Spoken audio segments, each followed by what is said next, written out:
สบายดีพ่อแม่พี่น้องหมดทุกคนเด้อที่เข้ามาเบิ่งมาหาส้มมื้อนี้หั่นสิมาเก็บเอาบักแตงอีกแล้วจากสวนหลังบ้านคือเก่าเนาะพี่น้องเนาะเพราะว่าเมื่อก่อนเก็บยังบ่ทันได้อันนั้นเทื่อยังบ่ทันได้เบิดหมากขาวยังบ่ทันใหญ่ได้แต่หมากเขียวสุดแล้วหั่นนะก็เลยว่าพาพี่น้องมาสวนหลังบ้านคือเก่าเนาะดอกไม้เป็นกระบาลเป็นงามเลยได้เลยนี่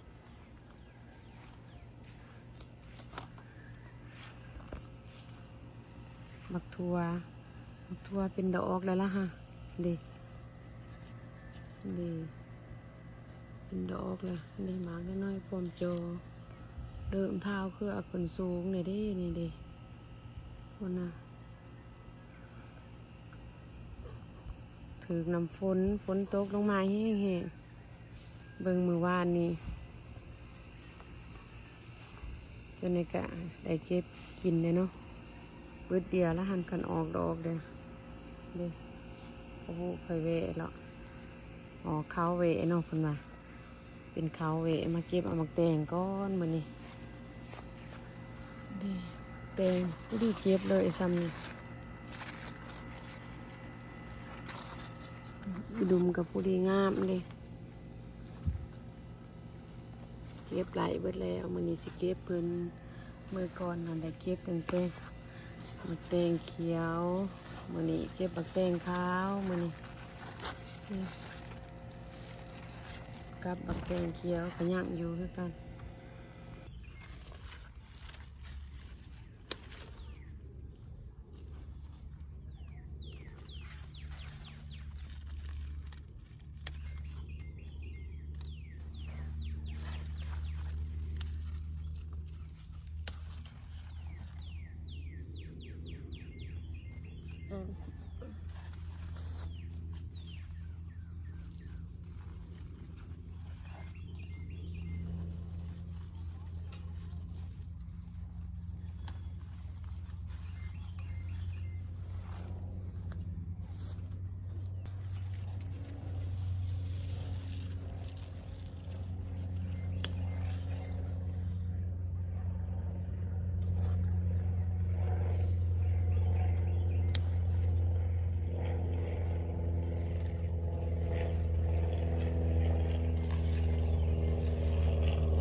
ซ้ำอ่อน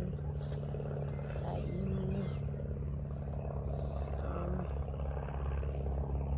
5 หน่วยเดี๋ยวโอ้โหเก็บหน่วยงาม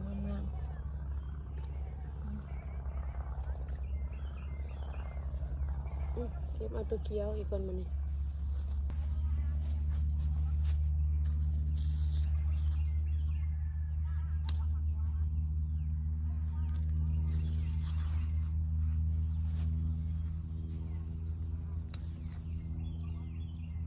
ยุ่งก็ได้ยามนี่ฝนตกมาเลย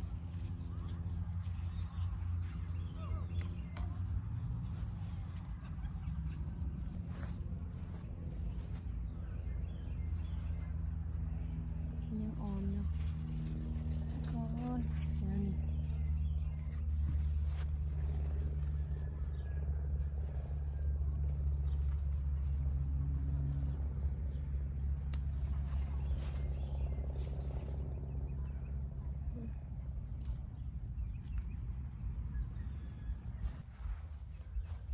เด็กพิเตมงามพี่น้องยังอยู่ซุ่มนั้นยังบ่ทันแก่มื้อหน้าสิมาเก็บเอาอีกนี่เป็นลายเป็นดกได้เพิ่นก็ได้เนาะบ่ได้ตัดใบเพิ่นออกนี่ยังลายเติบอยู่บัดหน่วยอันนั้นบัดแนวหน่วยขาวหันจึงเป็นบ่ลายทอแนวเขียวนี่ลายเติบบักแตงยังแม่บักแตงให้บ่เด้เห็นบ่มันก็สิหน่วยบักใหญ่กว่านี้จังผู้ดีกินนี่มันยังอ่อนอยู่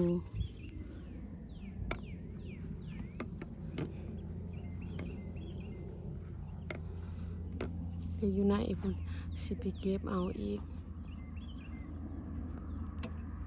มาหมุนเข้าไปก่อนหอมเกลือบักแตงสีขาวนี่หอมนี่แทนนี่บ่ได้อันนั้นเพิ่นค้างใส่ค้างเพิ่น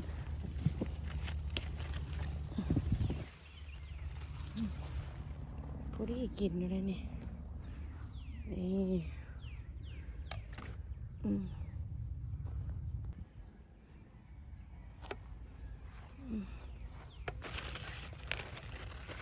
ยัง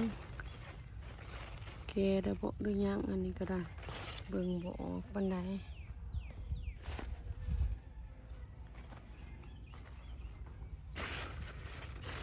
นี่แหละหน่วยบักใหญ่เด้หมักเตงอันนั้นแนวเอื่อยแล้วเอามาแต่บ้านเอื่อยแล้วเอามาให้เอื่อยอยู่ข้างบ้านน้อย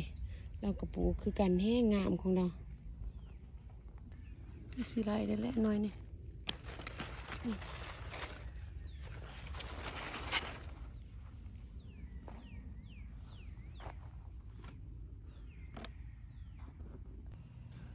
หลังจากเก็บได้มื้อนี้แล้วก็ตัวมื้อวานนี้ที่เก็บแล้วก็สิเอาหายใส่ถุงเฮ็ดเป็นถุงหาดอนเนาะพี่น้องเพราะว่าเพิ่นสั่งมาแต่บอนเฮ็ดเวียกนี่แล้วก็คนอื่นเพิ่นก็เห็นในวิดีโอนี่ก็ได้ว่าสิเฮ็ดขายให้เพิ่นนำพอได้กินแบ่งกันกินนะพี่น้อง